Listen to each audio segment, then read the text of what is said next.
ஸ்ரீ சங்கரா TV நேயர்களுக்கு வணக்கம். இன்று மார்கழி 9ஆம் நாள். தூமணி மாடத்து சுற்றும் விளக்கெரிய என்று தொடங்கும் திருப்பாவையின் 9வது பாசுரத்தை பற்றி தெரிந்து கொள்ளப் போகிறோம்.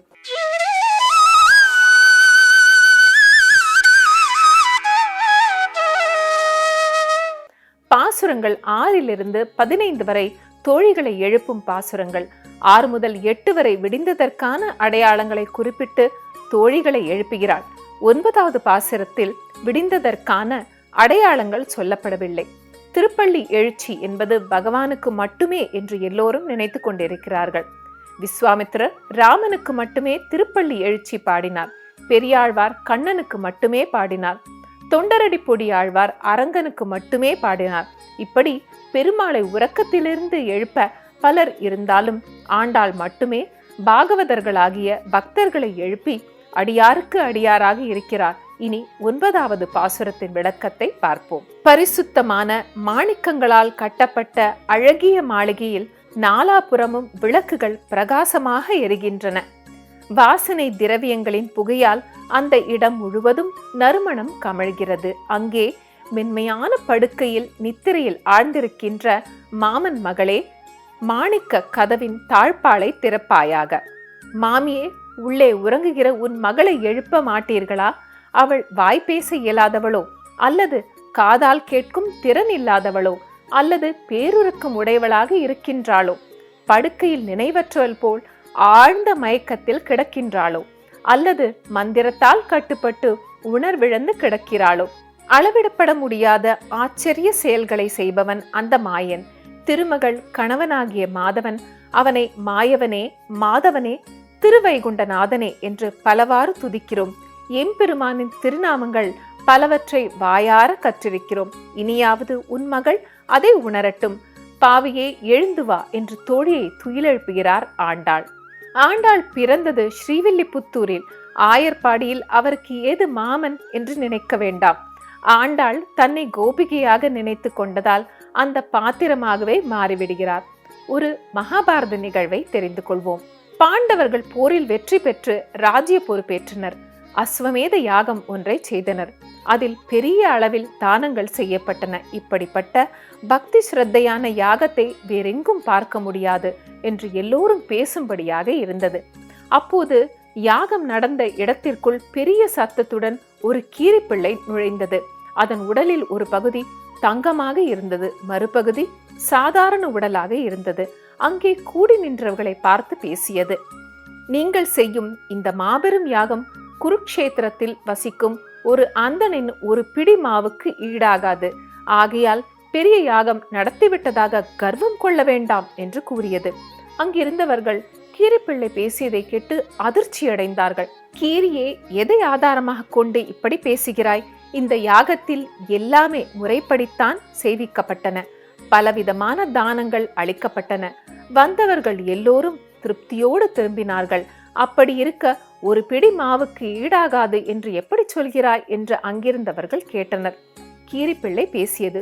குருக்ஷேத்திரத்தில் பிக்ஷை எடுத்து பிழைக்கும் ஒரு அந்தணன் ஒருவன் மனைவி, மகன், மருமகள் ஆகியோருடன் வசிக்கிறான். அடுத்த வேளைக்கு வேண்டுமே என்பதற்காக கூட தானியங்களை சேர்த்து வைத்துக் கொள்ளும் பழக்கமில்லாதவன், இந்திரியங்களை வென்றவன். ஒரு நாள் அவனுடைய இல்லத்திற்கு ஒரு முனிவர் வந்தார். அப்போது அவனிடம் அன்று பிக்ஷையாக சேகரிக்கப்பட்ட ஒரு பிடி மாவு மட்டுமே இருந்தது.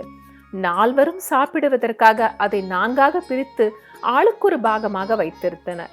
அந்த சமயத்தில் தான் முனிவர் அங்கு வந்தார். அந்தணன் தனது பாகத்துக்கான மாவை முனிவருக்கு கொடுத்து உபசரித்தான். முனிவரின் பசி அடங்கவில்லை.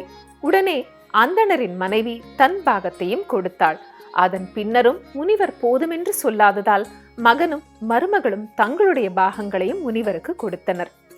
உண்மையில் முனிவர் உருவத்தில் வந்தது தர்மதேவதை. அந்தணர் வீட்டில் நடந்த உபசரிப்பை கண்டு மகிழ்ந்து போனாள் தர்மதேவதை. சக்திக்கு தக்கவாறு முழுமையாக கொடுத்துவிட்ட அந்தணரே, உங்களுடைய செயலால் நான் மகிழ்ந்தேன். பசியானது அறிவை அழிக்கும். தர்மத்தில் நாட்டம் கொள்ள செய்யாது.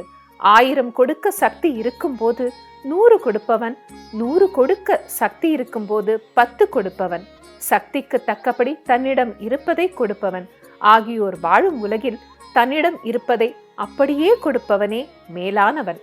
ராஜசூய யாகம், அஸ்வமேத யாகங்களை செய்பவன் கூட உங்களுக்கு ஈடாக மாட்டான். ஒரு பிடி மாவினால் மேலுலகத்தையே வென்றுவிட்டீர்கள். நீங்கள் குடும்பத்தோடு சொர்க்கம் செல்வீர்களாக என்றாள் தர்மதேவதை. அப்போது வானில் இருந்து ஒரு விமானம் வந்தது. அந்த குடும்பத்தினர் எல்லோரையும் அதில் ஏற்றிச் சென்றனர். இதையெல்லாம் பார்த்த பிறகு அந்த இடத்தை கடந்தேன். அங்கிருந்த மலர்களின் வாசனை, கீழே விழுந்து கிடந்த மலர்கள், சிந்தி கிடந்த நீர் ஆகியவை என் மீது பட்டன. உடனே என் உடலின் ஒரு பகுதி தங்கமாக மாறிவிட்டது.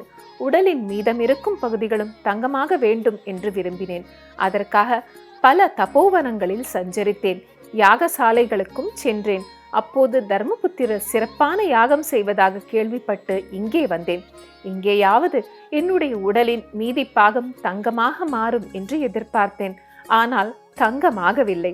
அதனால் தான் இந்த யாகம் அந்த அந்தணரின் ஒரு பிடி மாவுக்கு ஈடாகாது என்று சொன்னேன் என்று சொல்லிவிட்டு சென்றது கீரிப்பிள்ளை. பக்தியின் விளைவே தானம், தானமே பக்தியாகிறது. பகட்டும் ஆடம்பரமும் உடைய பக்தி உயர்ந்ததா, வறுமையிலும் நிலை தடுமாறாத பக்தி உயர்ந்ததா என்பதை ஆராய்ந்து பார்த்து முடிவை சொல்லும் தர்மதேவதையின் நிலையில் ஆண்டாள் இல்லை. அந்த நிலையிலிருந்து எந்த பக்தி உயர்ந்தது என்பதை அவர் கணக்கிடவில்லை. பக்திக்கு பகட்டும் ஆடம்பரமும் வறுமையும் ஒன்றுதான் என்பதை உணர்ந்த ஆண்டாள் அழகிய மாளிகையில் நறுமணமும் கமழும் சூழலில் உறங்கிக் கொண்டிருக்கும் பெண்ணையும் நோன்பு நோற்பதற்காக அழைக்கிறாள்.